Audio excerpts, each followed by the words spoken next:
দুনিয়াতে সবথেকে সুন্দর সম্পর্ক হচ্ছে স্বামী স্ত্রীর সম্পর্ক।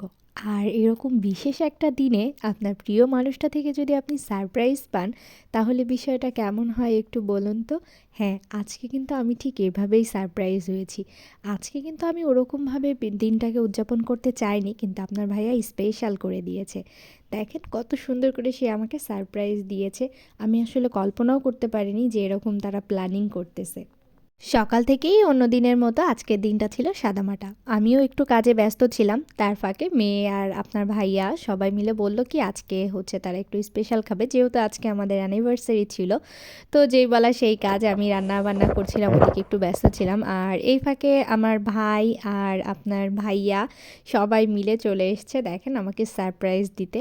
আর তারা কিন্তু এগুলো সব আগের থেকেই প্ল্যানিং করছিল। তো এটারই কিছু শর্ট ভিডিও আমার কাছে পরে দেখছি যে রাখা আছে। তো আমি হচ্ছে পরে ভাবলাম কেননা আপনাদের সাথে শেয়ার করি জিনিসটা। আসলে আমি খুবই সারপ্রাইজ হয়েছিলাম যে এত অল্প সময়ের ভিতরে ওরা ৩ জন মিলে যে এত সুন্দর একটা প্ল্যানিং করলো আমাকে সারপ্রাইজ দেওয়ার জন্য। আর বিশেষ করে এই সারপ্রাইজটা আরও কেন দেয়া হয়েছে সেটা বলতেছি।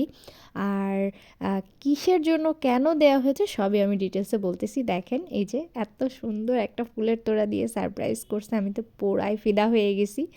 দেখেন, আর সুন্দর এরকম একটা রিং আমার জন্য অপেক্ষা করছিল। আমি আসলে কখনো ভাবিওনি। আমি ভাবছি জাস্ট আপনার ভাই একটা ফুল, একটু কেক এগুলো দিয়ে ছোটো-মোটো করে সাদামাটা করবে। তো সাদামাটাই হয়েছে, কিন্তু মানে কাউকে ওরকম করে বলা হয়নি। বিশেষ করে হচ্ছে বাহিরের কাউকেই বলি নাই। জাস্ট আমরা বাসার এই কয়জনই ছিলাম।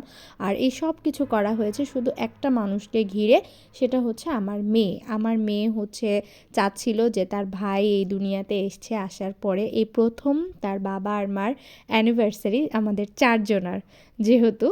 তো সেই হিসাবে এই দিনটাকে একটু স্মরণীয় করে রাখতে বাসাতে ছোটো-মোটো একটা আয়োজন আর আপনার ভাইয়ার এই বিশাল সারপ্রাইজ ছিল।